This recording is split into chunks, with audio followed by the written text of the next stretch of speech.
Tetapi pagi-pagi benar, pada hari pertama minggu itu, mereka pergi ke kubur membawa rempah-rempah yang telah disediakan mereka.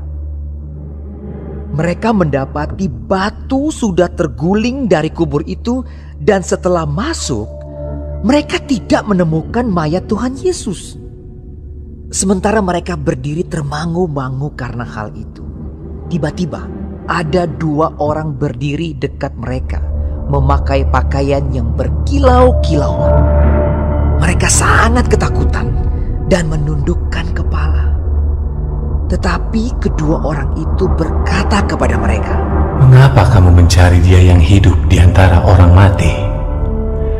Ia tidak ada di sini. Ia telah bangkit. Ingatlah apa yang dikatakannya kepada kamu ketika Ia masih di Galilea, yaitu bahwa Anak Manusia harus diserahkan ke tangan orang-orang berdosa dan disalibkan, dan akan bangkit pada hari yang ketiga." Maka teringatlah mereka akan perkataan Yesus itu. Dan setelah mereka kembali dari kubur, mereka menceritakan semuanya itu kepada ke-11 murid dan kepada semua saudara yang lain. Perempuan-perempuan itu ialah Maria dari Magdala dan Yohana dan Maria ibu Yakobus, dan perempuan-perempuan lain juga yang bersama-sama dengan mereka memberitahukannya kepada rasul-rasul. Tetapi bagi mereka, perkataan-perkataan itu seakan-akan omong kosong, dan mereka tidak percaya kepada perempuan-perempuan itu. Sungguh pun demikian, Petrus bangun, lalu cepat-cepat pergi ke kubur itu.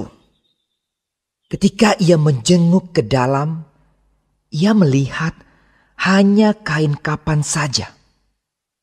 Lalu ia pergi dan ia bertanya dalam hatinya, apa yang kiranya telah terjadi.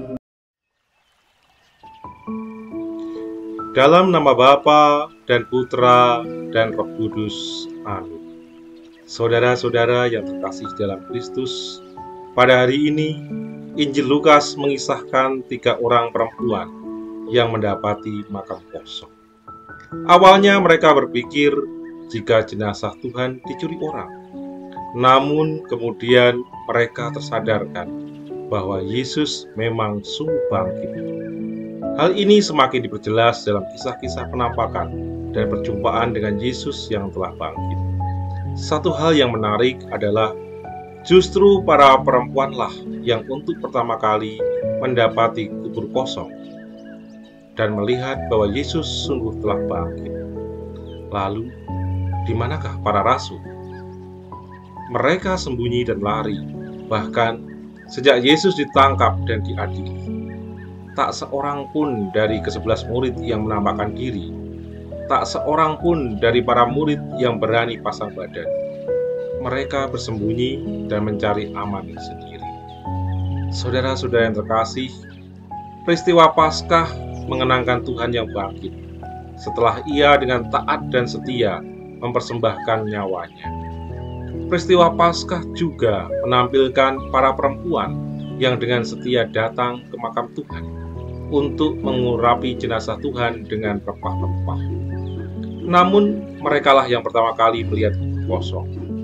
Bercermin dari Tuhan Yesus dan para perempuan itu, kita wajib bertanya dalam diri kita masing-masing tentang ketaatan dan kesetiaan kita kepada Tuhan.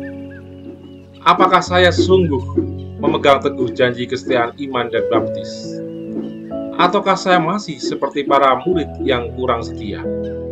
Semoga malam Paskah ini menjadi kesempatan indah untuk memperbarui janji baptis dan komitmen iman kita dengan sungguh-sungguh. Bukan hanya ritual formal belaka, tetapi usaha nyata untuk setia. Selamat merayakan malam Paskah Tuhan. Semoga kita makin setia dan cinta kepadanya. Tuhan memberkati. Dalam nama Bapa dan Putra dan Roh Kudus. Amin.